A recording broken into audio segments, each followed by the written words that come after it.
Hi everybody, and welcome to part 3 of our top 100 games of all time. We are doing 80 through 71 this time, and I am Michael. And I'm Janela. And we're gaming up with the Joneses, so let's get into it. Also, like and subscribe and all that good stuff. We love you if you do, because that's awesome. And yeah. So Janela could start us off at 80. Okay, my number 80 is wavelength. Oh, wow. Really? Really what? Oh wow. Oh, wow. What does that mean? That game doesn't belong on a top 100. If I told people what it is, I'd get trashed in the comments. I don't even know where I put it on my list. It is not even close on mine. This game, we've only played this game a couple of times at his friend's house. We played as teams, so I was on a team with Michael, and then the other couple there were on the team. You have these cards that will tell you what clue you're trying to give to your teammate so they can guess the correct word. You have this little dial on the board, and you just randomly will move the dial, right? Is it random, or do you pick it? It's random. It's random because you based your clue on the card. Yeah. And then you're trying to make them guess where the dial is. And then if you guess where the dial is, you get the most points. If you guess close, you get some points. Mm-hmm. Yeah. I like this game because it's a party game, and I'm more so into party games. So yeah, that is my number 80, wavelength. How far down do you think it is on my list? Probably like you're one of the very lowest. It's probably barely above like Chutes and Ladders. I don't know. Chutes and Ladders don't count as a game. Well, it is 168 on my list. I was gonna guess 180. Pretty low. Mm-hmm. What are we on? 81? That's literally 80. double. My number 80 is Pendulum. It is the first time it has been on this list. We've only played it one time, and Janela cheated, so we haven't got to finish. Call me a real game. We need to play it again, though, really badly. I think this is a game we'll like, even though a lot of people don't like it. Worker placement, but real time, so we're both going at the same time, and you have little sand timers. You're like messing around. I think it's a game we'll really like. She likes fast paced, and I like worker placement. So what's you can't just call me out like that because she cheated.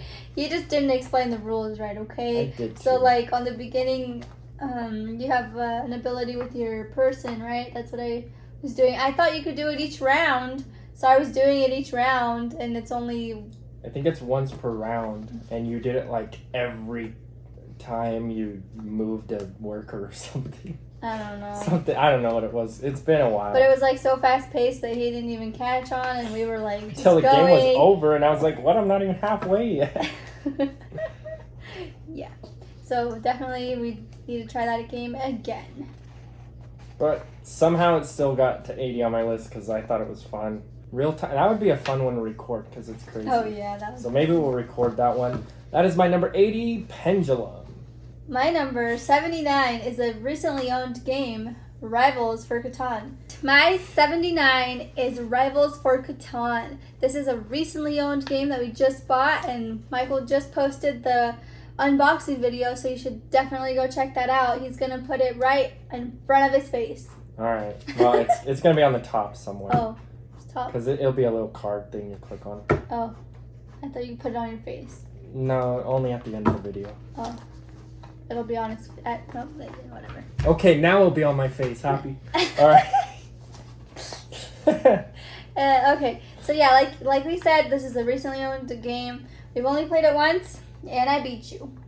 Yeah, we need to play it again, because I like Catan, and she likes beating me, so... Yeah, and it's a good two-player game. It was pretty interesting.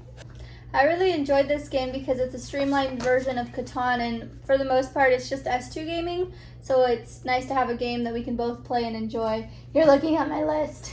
No, I'm not. I'm looking at you. Anyway, you mostly card games like you'll see in the unboxing.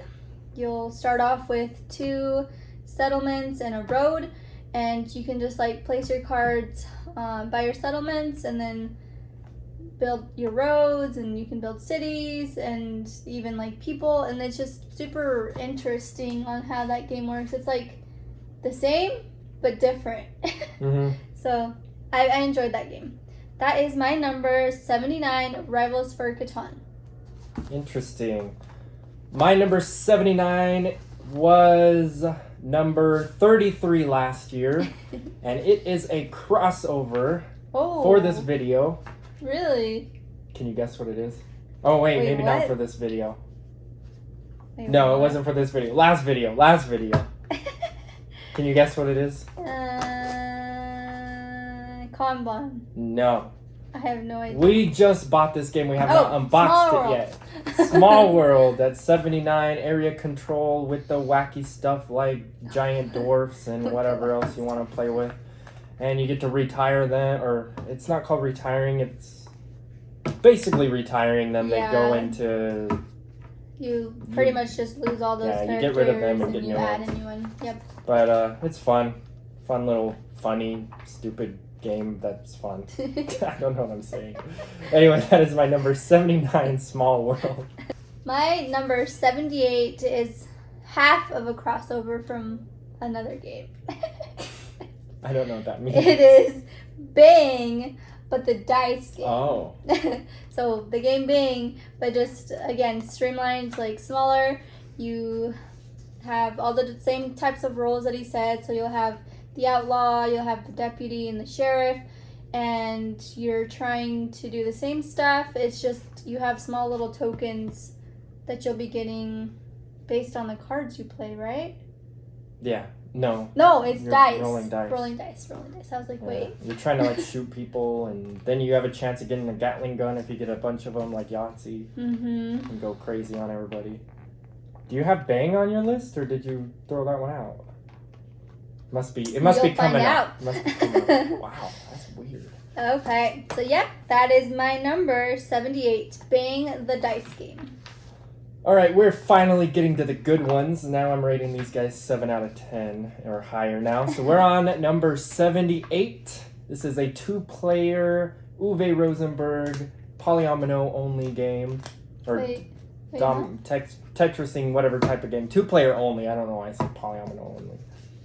You're playing tiles on your things. Patchwork? Yeah, Patchwork. This was my number 33 last year, so it's dropped a lot, but that's just because there's so much new stuff to my list. Favorite designer is Uwe Rosenberg. Is this my first game for him? Must be. I think so. So, yeah, well, you'll probably see more of those later. But anyway, in this game, it's 2 players. You're taking a tile and putting it on your board and then getting buttons for points, and you can either go for buttons or go for filling up your space, and it's kind of fun to play. Yeah. Quick little 2-player, like 20-minute game. Super fast. Yep. But that is my number 78, Patchwork. My number 77 is Blitzkrieg. Oh, wow. Is that how you say it? Yeah. Okay. Yeah, this is another game we bought actually at a game store in Utah when we went to go visit my dad over there, and we've only played it once, I think. Twice? 3 times? We played it all at one time, like over and like over. over and over. Like 2 days, within 2 days. Mm-hmm. But I know we played more than once, like either 2 or 3 times. Is this the game, I'm trying to think, where you have all the cards in the center? Or is this a completely different game? Cards? I don't think there's any cards. You get you tiles have out a of a bag. board. You have a board, Yeah. and you're trying to go left and right. Okay. Mm-hmm. Yeah, I honestly don't remember too much about this game. It's been a while since we've played it. Another game that yet again we need to play again to remember it. So yeah, yeah. What? I'll talk about this later when it Oh. pops up. Okay. That is my number 77, Blitzkrieg. It's kind of crazy that we both had 2-player games at the same time. Oh yeah. All right, my number 77 was number 18 last year. What? It has dropped a lot, but it's still a really good game from Alan R. Moon. You don't know who that is, do you?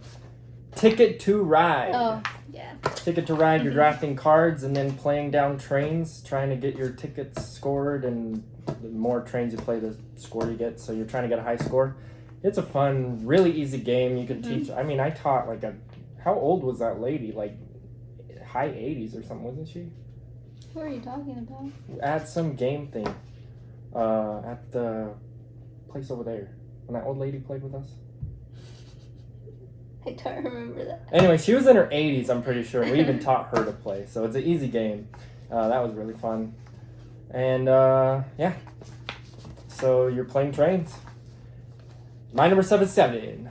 Ticket to Ride. 77? 7.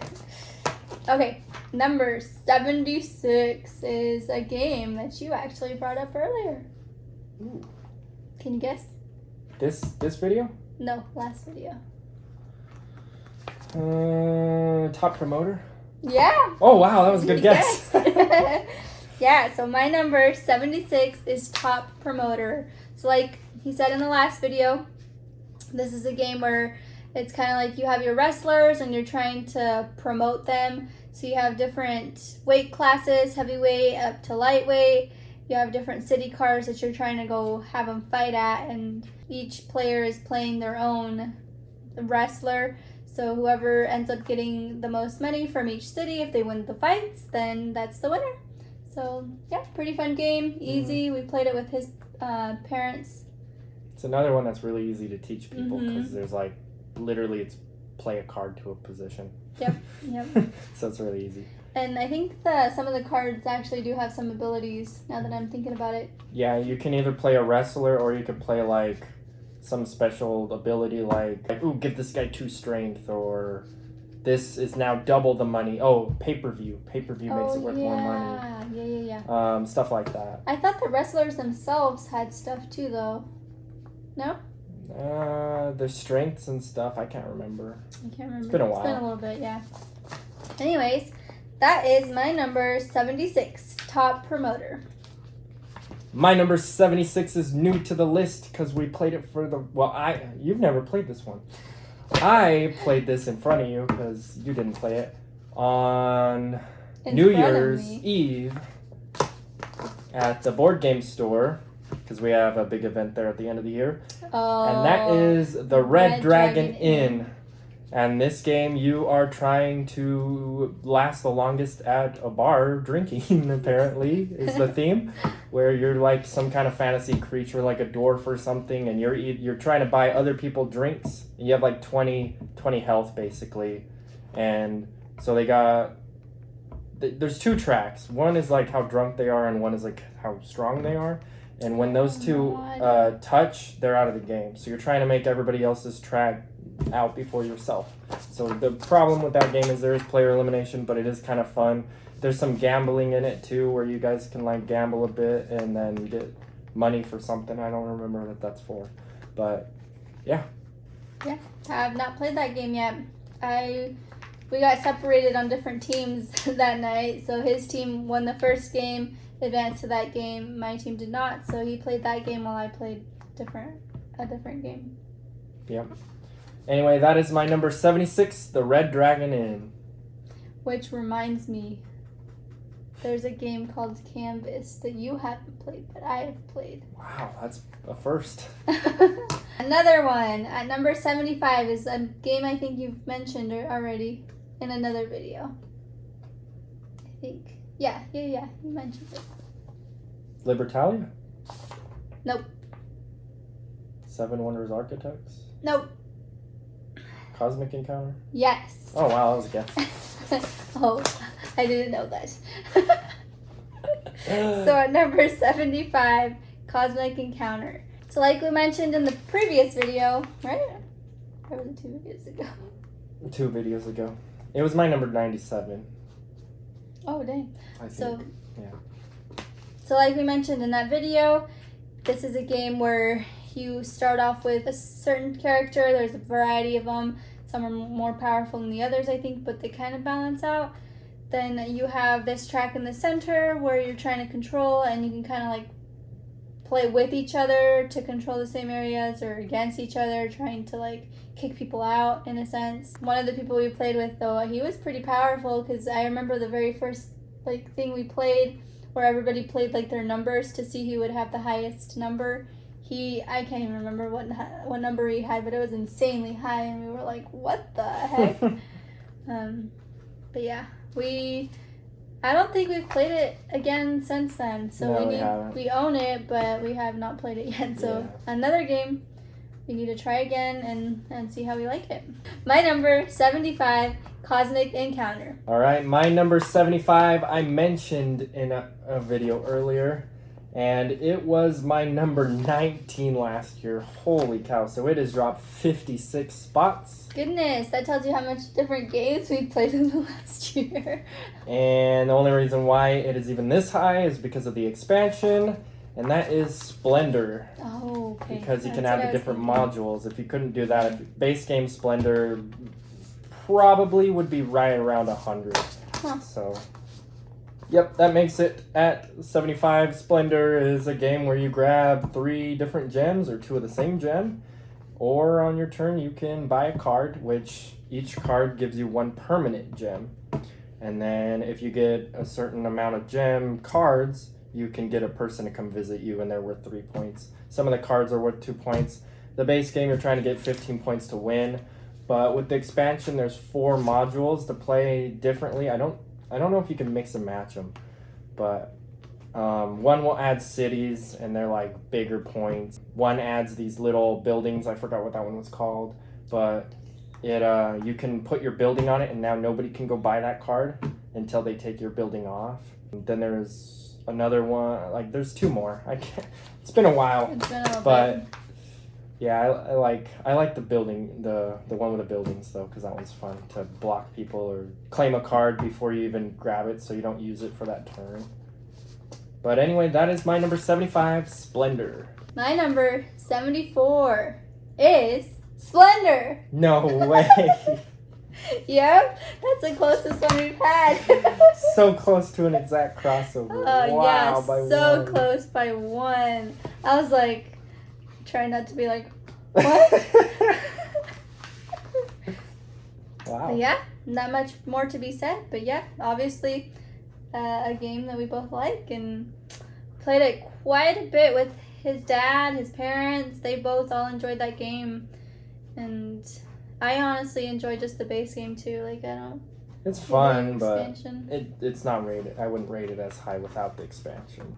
It's a really good game to teach people too, because it's really easy to teach. Mm-hmm.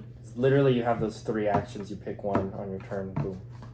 It's super interesting because your strategy is always to like hog all the gems, which upsets me. But you hog all the gems and you try to go for the more expensive cards, and those more expensive cards will give you more points. So that works out in his favor that way. But then my strategy a lot of times with Splendor is to go for the cheaper cards, get like a stack of them, because like you said, once you get the card, they're permanent gems, so they count towards the cost of the other cards. So my strategy is to get a variety of all of them, and then just get as many free ones as I can, and then get the free building points, or what is it called? The guy that visits you. The person that visits you. Nobles.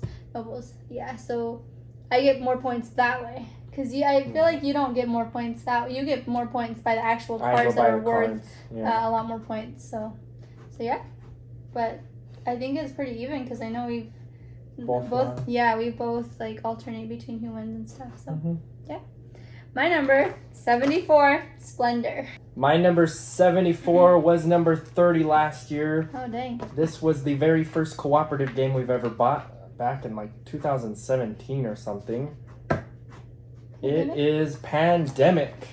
Pandemic somehow is still in my top 100, which kind of surprises me a bit, but it did slightly go up a bit when we played it again the other day.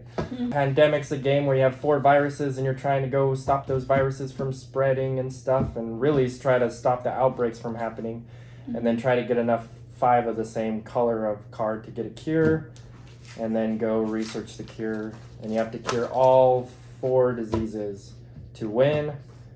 But yeah. Game's pretty fun and stressful at the same time, because you can draw an epidemic card and be like, oh no, are we gonna die this time? And we have to go through the steps of almost dying. Yeah. And then outbreaks happen and it starts getting crazy. Yeah, we got super lucky the very last game we played, because all of like the big major cities like, I guess you could say a lucky but unlucky, because they all were like in North America type area. Oh yeah, they were closer So to us. they caused an outbreak, but because we start in that area, we were able to like get rid of them fairly quick. Mhm. So it like helped but hurt. Yeah. So yeah. That is my number 74 pandemic. At number 73, I have King Domino. Wow. Yeah. That game did not make my list. Really? Well, honestly, I'm not too surprised. Yeah, King Domino is another like tiling game, kind of like Carcassonne if you guys have ever played that. So you have the tiles, then you go to it, you'll take it, and then you're building your own like little tile that will be worth points in the end. And then depending on which order you play is who gets to go first, The right? next round, yeah. Yeah. So and it goes from the like cheapest to most expensive. Well, not the best to the worst, really. Yeah. Like the bottom stuff usually has crowns, and they give you points. So if you put your person on the most expensive one, then you'll go last. But you also got the best card from that pile. So yeah, it's a super easy game. Another one that's super easy to teach that we played with family members. So yeah, that's a really easy one to teach. Sounds pretty good. My number 73, King Domino. My number 73, I spelled wrong on mine, but it is Sheriff of Nottingham. For some reason, I threw an A on the word sheriff. Wait, But what? yeah.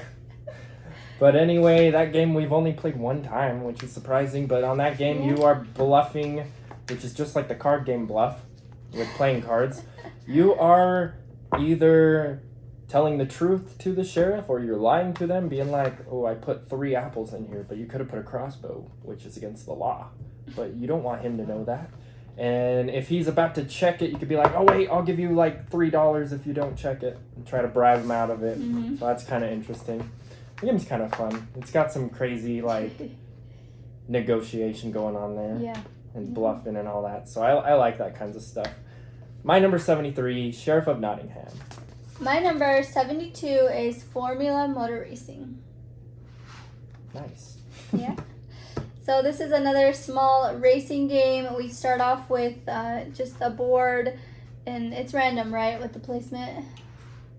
Well, whoever goes first will have their first car. Yeah. And then their last one also. Yeah, so whoever goes first will get put onto the little racing track board first and last. Then the second one, second to last, and so forth like that. And then you'll have cards in your hands, up to 5 at a time, right? And those cards will have different types of colors where you can move your own cards from the bottom, and it'll say like move 2 or move 3, or you can do subtracting, like move one of the other opponent's cards backwards. You can play a card where you're pretty much like gambling, so it'll be like you can cause a spin out. So you play the card, whatever number you roll, that's the card that spins out. So, and I think the person in front or behind, which one is it? You can cause a wreck, so that's a different card. Oh, and then crashes. Yeah, so then you have crashes too, and yeah, so it's a pretty easy, fun racing game that very enjoy. Fast. Like each race is like less than 10 minutes. Yeah, super, super fast. So, yeah, that is my number 72, Formula Motor Racing. I think this is a crossover for my number 72 for this video. I think if it was right at the beginning. And this is Bang the Dice Game. Oh, yeah. Bang the Dice Game is just like Bang, but with dice. And it's a game. No. Bang the Dice Game. You roll dice, and then if they're either a 1 or 2 ranges, you can shoot the people next to you or far away. Yeah. You're the sheriff. Everybody knows who the sheriff is, but everybody else has a hidden role. And so the outlaws are trying to kill the deputies and the sheriff, and the deputies are trying to kill the outlaws, but the sheriff doesn't know who either of them are. And then if you're playing with enough players, you have a renegade that can be in there, and they got to just kill everybody because they're crazy. But that's a fun game because, yeah, I don't know. Oh, man, that was weird. It is a faster version of Bang, so it's more streamlined, and I think that's why I like it. You can also roll arrows and get attacked by Native Americans, so that can kind of kill you too. Oh, yeah. And you gain health by drinking beer. Yeah. Yeah, that is my number 72, Bang the Dice Game. At my number 71, I have another dice game. Catan? Yeah. What? Wow. Really? Yeah, wow. What do you mean, Wait, wow? Catan the Dice Game or just Catan? Catan the dice game. Yeah, wow. Why wow? Because I rate that game crap. Oh, okay. What did I give it? So this is another streamlined version of Catan, and I think it's up here just because I've played it a lot more than Rivals, but I think if I play Rivals for Catan a little bit more, I think it'll definitely go way over it. The dice game, it was super nice because it's super small, so you can take it with you, and we were able to play it at a restaurant while we were waiting for our food with him and his mom. So it's super small, super fast, like it's kind of just luck though, but it's a good like time waster, I guess, while you're waiting for your food. Yeah, So- it's good for restaurants. So really good game for restaurants, but like I said, I think it'll definitely probably fall way below Rivals for Catan once we start getting more play for Rivals for Catan. Oh, yeah. So yeah, my number 71, Catan the dice game. That game was my 158, so it's pretty low. 71, huh? So this is the last but not least of this video. Let us know in the comments your 80 through 71, by the way. I like to read that. Yeah. But anyway, my number 71 was 27 last year, so it's dropped 44 spots. Dang. And it is a crossover in this video by Hang on. Dr. Reiner Knizia. Wait, what? Do you know which one he made that you already did? Wait, what? Blitzkrieg? No, that's Paolo Mori or King? something. No, that's Bruno Catala. Ah, It is Formula Motor Racing. Oh. She already explained it. You play cards, you can move your cards up and move other people's cards back, and you have a chance of wrecking other people out or making people take pit stops to fall back or all sorts of stuff. At the end, after everybody played all their cards, or after nobody can draw a card, the race ends, so whoever's in front wins. And you're supposed to do 3 races and then add the points together from all 3 races to see who wins. But sometimes you just do one quick race. Yeah, it takes like 10 minutes a race, so the whole game's like 30 minutes if you do a full game. Only the top 6 score points, right? Or is it? Something less? like that. Yeah. Yeah, 6. I think it's top 6. So it's like 10, 8, 6, 4, 2, 1 or something like that. But yeah, that is my number 71, Formula Motor Racing. So make sure you smash the like button and subscribe and all that stuff. Stay tuned for our 70 through 61. We'll see you guys later. Bye. Bye.